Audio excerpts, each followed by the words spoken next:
So I'm Ollie, the founder of Oll's Huts Limited. We've been going now for 2.5 years, and basically what we do is we build shepherd's huts and bothies, like this one over here. How it all started? Well, for the last 20 years I've been a carpenter, and I guess in the first lockdown my business changed somewhat when things shut down, and I just looked for sort of a new product that I could manufacture in the workshop and not have to be in people's houses. And one of my passions has always been outdoor spaces and structures, and the shepherd's hut was the perfect building that combines all of the skills and techniques that I've developed over the years. So yeah, it was a great opportunity to do something new, and here we are in year 3, having built sort of around 20 huts. We really pride ourselves on quality. For us, it's not about turning out as many huts as we can. It's about bringing to life each hut that we build and taking time and care and attention to detail. Detail is key in our huts, from the light switches to all of the bits of furniture. Everything's been thought about, and where we source the materials. We try and buy materials and other bits and bobs from Yorkshire and surrounding areas. And I guess, yeah, we've tried to sort of make the business ethical in terms of who we buy our supplies from.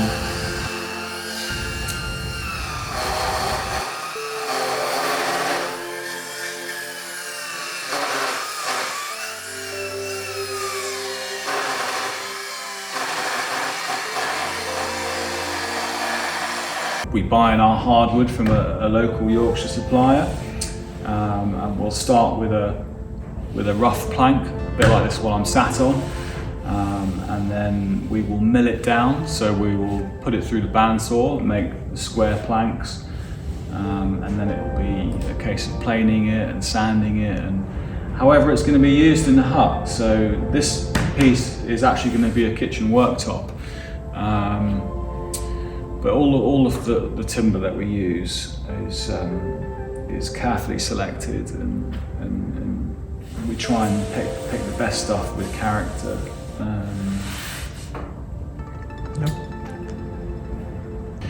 Yeah, so the shepherd's huts are kind of a self-contained unit. Obviously you've got the sort of bathroom, kitchen, somewhere to sleep. You've even got a wood burner to keep warm in the winter.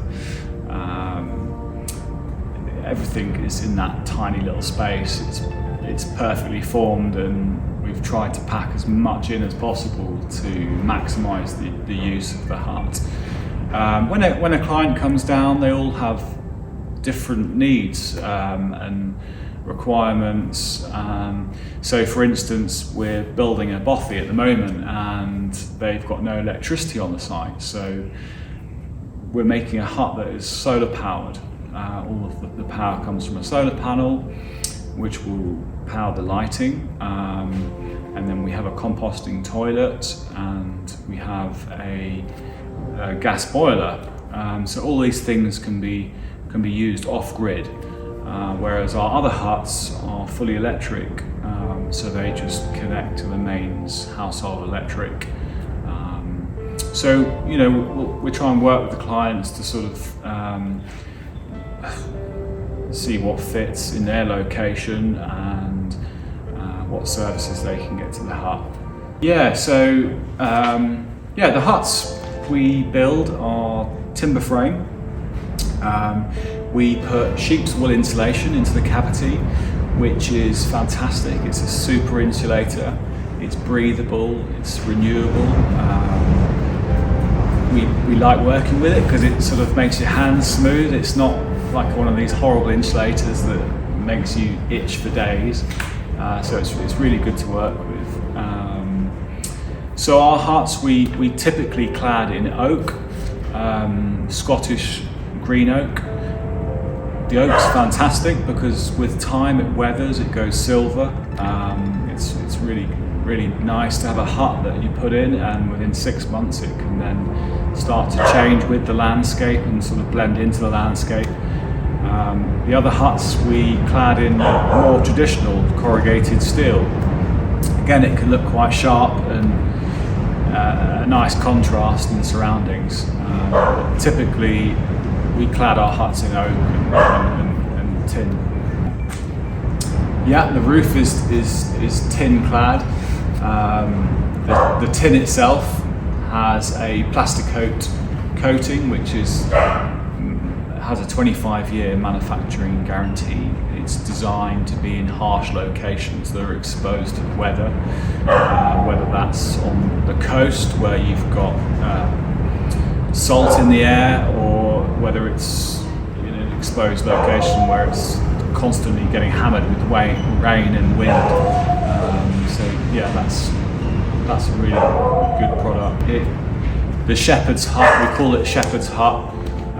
Traditionally, a shepherd would have had a hut which he took into the field during lambing season and had somewhere to shelter and tend to the flock and help with the lambing. Why do we call them huts? It just feels better than calling it a cabin or a caravan, and it's a bit more. What about tiny home? Yeah, tiny home. Maybe it's a bit gimmicky. I don't know. But they've sort of developed. So for us, our niche hut is the bothy.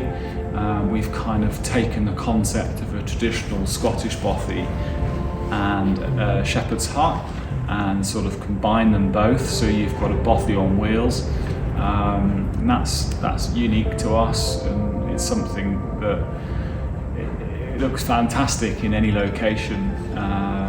But yeah, so from initial inquiry, we encourage people to come down to the workshop to meet us, to see the product, get a feel for the space and the sheer scale of it, and then we'll sort of go through the finer details with the client, upholstery, what furniture they require, whether they want a bathroom or a bed that can be folded away.